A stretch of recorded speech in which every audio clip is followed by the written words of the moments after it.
Everyone knew Little Treasure preferred peace and quiet. Normally, he would hide away in his room after dinner. Once the servants finished their duties, they were to return to their rooms. And not come out. They were not to make a single sound, lest they provoke Little Treasure into throwing a tantrum or going out of control. Madame Lou had been worried about Little Treasure before, and had entered his room a few times to offer him some food. The result was Little Treasure locking himself in the attic. This was why Little Treasure refused to move in with the two elders, even though they loved him so much. Yet right now, Little Treasure had actually left his room on his own. Not only that, Little Treasure ran directly to Lu Tingxiao and hugged his leg. Lu Jingli guffawed. What's Little Treasure doing? Does he want something?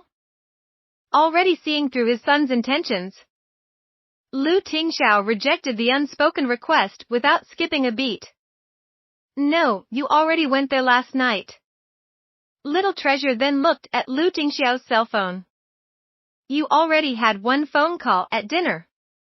Lu Tingxiao refused again. Watching from the sidelines, Lu Jingli finally understood. So the little guy was missing Ningxi. Little Treasure saw that he wouldn't be able to get what he wanted from his father. So he ran over to Lu Jingli and also hugged his leg. Lu Jingli was overwhelmed and flattered. No, baby darling, don't use this act on me. You know your second uncle can't win against your cuteness.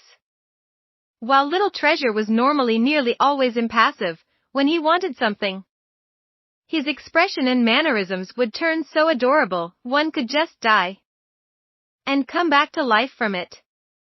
Once he looked up at you with those big, beautiful, shiny eyes, you couldn't help but want to fly into the sky to bring him the stars. The only person in the entire household who could resist Little Treasure's appeal was Lu Tingxiao. Lu Jingli threw his hands up in the air. Little Treasure, acting like this won't work. I can't defeat your dad. Hearing this, Little Treasure let go of Lu Jingli.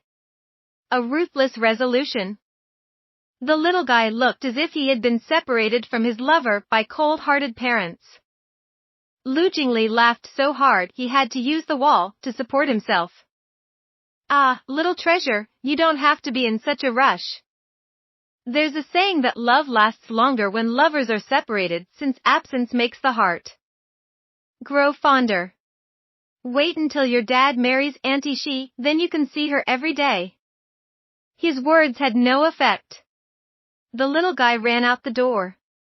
Lu Jingli shrugged. What do we do now? He ate a lot tonight, Lu Tingxiao said. His words meant that a hunger strike couldn't be used any time soon as the ultimate threat. Lu Jingli relaxed at his brother's words. But they underestimated Little Treasure. He was a child, so he didn't need to scheme big. Just one word, havoc, was enough. Right after they were done talking, there was a loud bang from the living room downstairs. Lu Jingli and his brother glanced at each other, and they sprinted downstairs. In such a short time, the entire living room was already a mess. A big vase, originally as tall as a person, lay shattered on the floor. Anything that could be pushed over or broken had shared the same fate. Lu Jingyu. Lu Tingxiao only used Little Treasure's full name when he was truly angry. If even Lu Jingli couldn't handle that frightening pressure, how could Little Treasure? Little Treasure quivered with fear at the sight of his father's enraged face.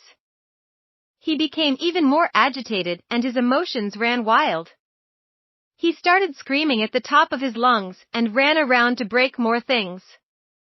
Lu Jingli immediately chased after him.